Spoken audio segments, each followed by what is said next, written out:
तर match end मसाले आमच्या शो मध्ये तुमचं स्वागत आहे। आजचा विषय अर्थात भारत आणि यूएसए नुकत्याच झालेल्या मॅच बद्दल। जसं आम्ही या मॅचच्या आधी जो व्हिडिओ केला त्या सांगितले की यूएसएचं आव्हान टफ असणार आहे आणि तसंच झालं। भारतानं कसा बसा विजय मिळवला। तर आता नेमकं याच मुद्द्यावर बोलण्यासाठी माझ्यासोबत अंकिता आहे। तर अंकिता, यूएसएची आणि भारताची मॅच आपण सर्वांनी बघितली। यूएसएनं खूप चांगली टफ फाईट दिली। कशी वाटली मॅच? यूएसएचा गेम कसा वाटला? खरं सांगायचं तर भारत आणि यूएसएची जी मॅच झाली ती खरंच खूप छान आणि टफ झाली। भारताला असं वाटलं असेलही की आपण एखादी मॅच जिंकू शकतो, पण जेव्हा मॅच सुरुवात झाली आणि भलेही टॉस आपल्या साईडनं झाला असला तरीही त्यांची सुरुवात आणि पहिले दोन गेलेले मेन विकेट जो आपला सौरभ नेत्रावळकर ज्याने मुंबईचा ज्याने यूएसए मधून आता तो खेळतो आणि त्याने पहिले ते 2 विकेट काढले। ते अगदी म्हणजे सुरुवातीलाच भारताला धक्का देण्यासारखेच होते। त्यानंतर नक्कीच सूर्यकुमार यादव आणि त्यांनी जी बाजी सांभाळली जरी असती तरीही ते मेन 2 विकेट हे खरंच खूप हलवणारे होते। हवा कसा बसाच विजय मिळाला असं म्हणू शकतो आपण। जरी हा विजय आपला झाला असला, आपण यूएसए वर विजय मिळवला असला तरी आतापर्यंत आपण 3 विजय मिळवले, पण आतापर्यंत टीम इंडियाचा परफॉर्मन्स हवा तसा झालेला वाटत नाही। म्हणजे पर्सनली मला तरी असं वाटतं की यूएसएला आपण जरी यूएसए विजय संपादन केला असला तरी त्यांचा गेम हा खूप चांगला होता। थोडक्यासाठी कुठेतरी इकडे तिकडे झालं आणि टीम इंडिया जिंकली असं वाटतंय। तुम्हाला काय वाटतं नेमकं कुठे गणतंय? टीम इंडियाचं 3 विजय मिळवले असले तरी जसं ज्या प्रकारे टीम इंडियाने डॉमिनेट केलं पाहिजे तसं त्यांनी केलेलं नाहीये। यात कुठेतरी बॅटिंगचा परफॉर्मन्स खास होताना दिसत नाही। म्हणजे बॅटिंगमध्ये विराट कोहलीचं खूपच मोठं योगदान असताना 3 मॅचेसमध्ये त्याला दुहेरी संख्याही गाठता आलेली नाहीये। कालच्या 0वर आउट झाला तो। म्हणजे आयपीएल मध्ये त्याचा नुकताच परफॉर्मन्स 841 जवळ त्याने रन्स केले आणि त्यानंतर अशा प्रकारे तो खेळतोय।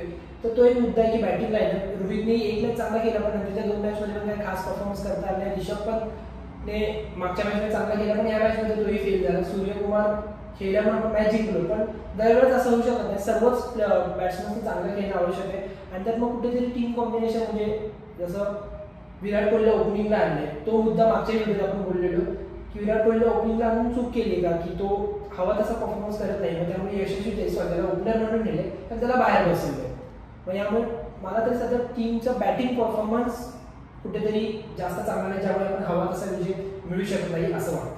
या सगळ्या मॅच मध्ये 5 रनांची पेनल्टी यूएसएला बसली, पण नेमका काय मुद्दा होता? कारण आम्हाला सगळ्यांनाच काही कळलं नाही नेमका काय हे नवीन रूल ऍड झालाय का किंवा काय नेमकं झालंय। हा रूल तर तसा आहेच आहे की स्लो ओव्हर रेट आपण बघितलं असेल अनेकदा आयपीएल मध्ये पण असतं की स्लो ओव्हर रेट राहिला टाइम मध्ये नाही ओव्हर कंप्लीट केलं की प्लेयर्स ची फिल्डिंग पोझिशन बदलावी लागते। तर या वर्ल्ड कपला असा नियम आहे की एका ओव्हर नंतर दुसरी ओव्हर स्टार्ट करायला 60 सेकंदचा टाइम असतो।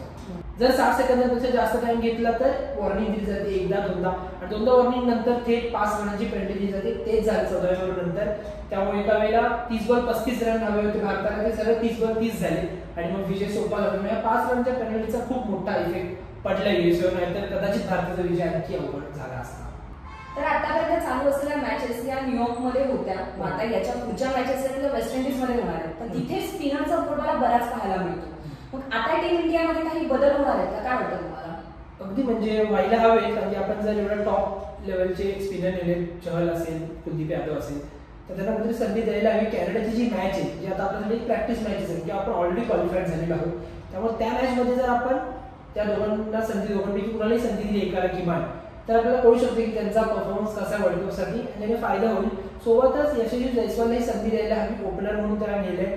तर जर ओपनिंगला त्याने रोहित शर्मा बरोबर चांगली परफॉर्मन्स केला तर आपला मोठा एक रन उभे करू शकतो आणि 1 डाऊन आल्यानंतर विराट जेव्हा कॉन्फिडंट वाटू शकतो जो तो ओपनिंगला 3 मॅचेसमध्ये काही करू शकत नाही, त्यामुळं कॉम्बिनेशन चेंज होऊ शकतं आणि व्हावं असं मला तरी वाटतंय। आता तेच नेमकं होईल की नाही हे आपल्याला येणाऱ्या काळात येणाऱ्या मॅचमध्येच कळेल। तर नेमकं तुम्हाला काय वाटतं, कॉम्बिनेशन चेंज व्हायला हवं का आणि टीम इंडियाच्या परफॉर्मन्स बद्दल काय वाटतं आम्हाला कमेंट्समध्ये नक्की कळवा आणि पाहतो ना पुढारी न्यूज।